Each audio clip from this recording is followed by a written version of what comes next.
want to duck.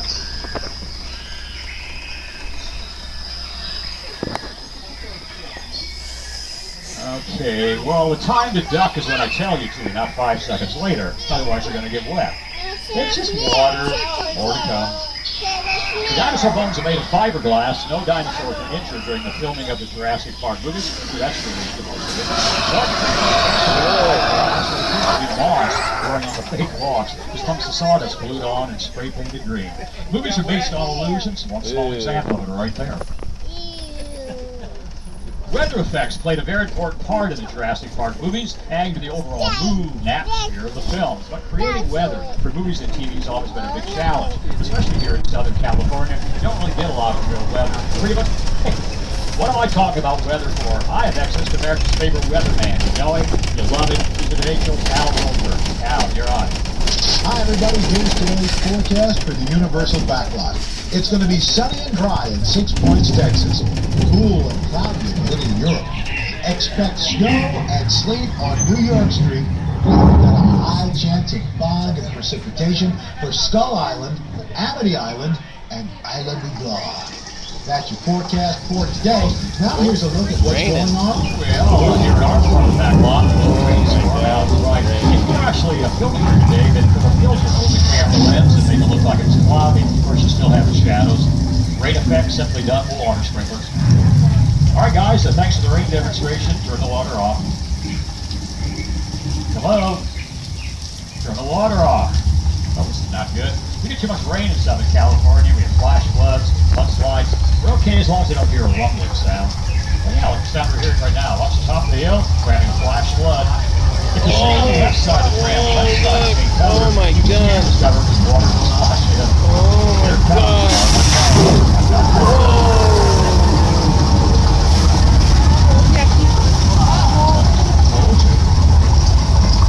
Speaking of water, thousands of gallons were just dumped from big tanks to the top of the hill. Back up the top, off the side, but we don't waste any of it. About a month ago, CSI was filming right here with Ted Danson and our movie Hawk, starring James Marsden. This is the Ocean Giant. Guys, now we're leaving Old Mexico and we're heading to the Old West. We're crossing the border, coming to a little town called 6 Points, Texas. William Monitors, here's an example of a good old-fashioned Western duo shot right here in 6 Points. 6 Points can now be seen on TV in a promo for The Voice. This town ain't big enough for the both of us, Jimmy Fallon. Well, I ain't going anywhere, Jimmy Fallon.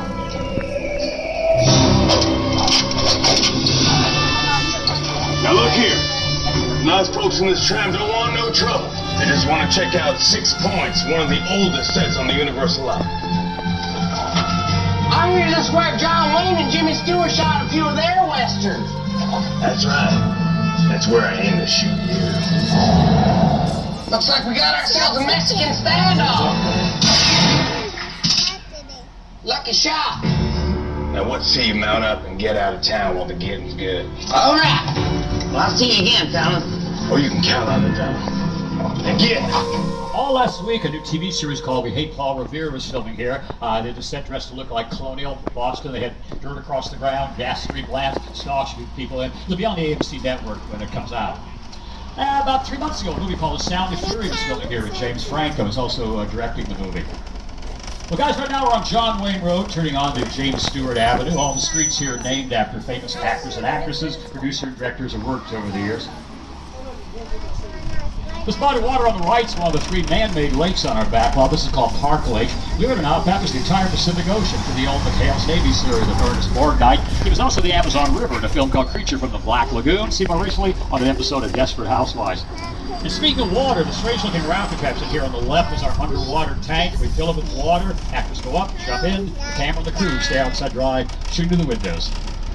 Now, you have to be from New York City. Don't laugh when I point this out. But back to the right, this is our version of your famous Central Park. That's it, right there, Oliver, at least with the camera. See, oh, back to Fox and the Vindy Project is shooting a picnic scene here. All right, guys, we're taking a little trip back to Skull Island right now. You'll not need your 3D glasses for this. One of the most exciting scenes in Peter Jackson's version of King Kong is where the SS Venture first approached the island. So early in the tour, we took you to the virtual world of Skull Island, created entirely with computer animation. While the motion picture King Kong is famous for use of state-of-the-art CGI, it also features a lot of special effects that have been around since the early days of filmmaking, including the use of 800 miniature sets. But before you show how the scene was created, we're going to create some special effects of our own. I'd like you to help me out if you would. Welcome to the Parting of the Waters, an oldie but goodie here on the Universal Studios Tour. Here's how it works, guys. On the count of three, everybody on all four cars, and we'll hear you back there. On the count of three, just yell out, "Part the waters." Make it loud, and hopefully it'll work, because we can't back these trams up. Well, we can, but it's not a very pretty sight. So ready? Help me out now. You know your part. 1, 2, 3.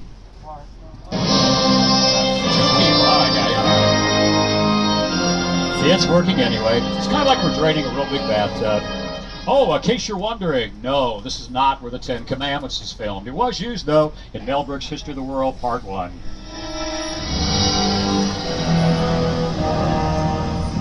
We're going well below sea level today, so if you have any personal belongings on the floor, you might want to pick them up, hold them on your lap, because water does tend to splash in. While we drive through, stay seated, keeping your arms inside the tram. You don't want to reach out and touch this water.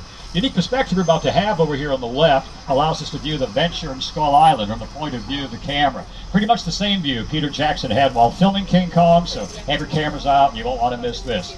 The bigger from King Kong is on the left. There's nothing happening on the right side. As you're about to see, the Venture and Skull Island are highly detailed miniatures. Believe it or not, this is the biggest Skull Island ever got in the film. If you glance at your monitors, we'll explain how the sequence was created. The storm is generated by rain towers with a fog, waves, and other physical effects created using techniques that have been around since the early days of filmmaking. On screen, looks absolutely real. Bigger the miniature, the more realistic it looks. You guys, don't reach out and touch this water. Ducks swim in the water to do something else with it too. Speaking of ducks, here comes a rather large duck. Watch this. It's one big duck.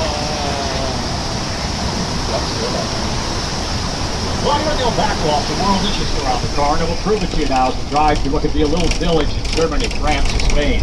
Ahead of us, a little Europe. This could be any village in Europe just by changing the language on the signs out and around the building. And here to demonstrate that once again is Jimmy Fallon. Keep in mind, each one of the scenes you're about to see were all shot exactly in the very same spot. Mi chiamo Jimmy Fallon e tu un grosso bottiglia di vino. Mamma mia! Je m'appelle Jimmy Fallon. Je vais arrêter baguette. Non, Sally, non! Hallo, ich bin Jimmy Fallon. Ausschnitzen!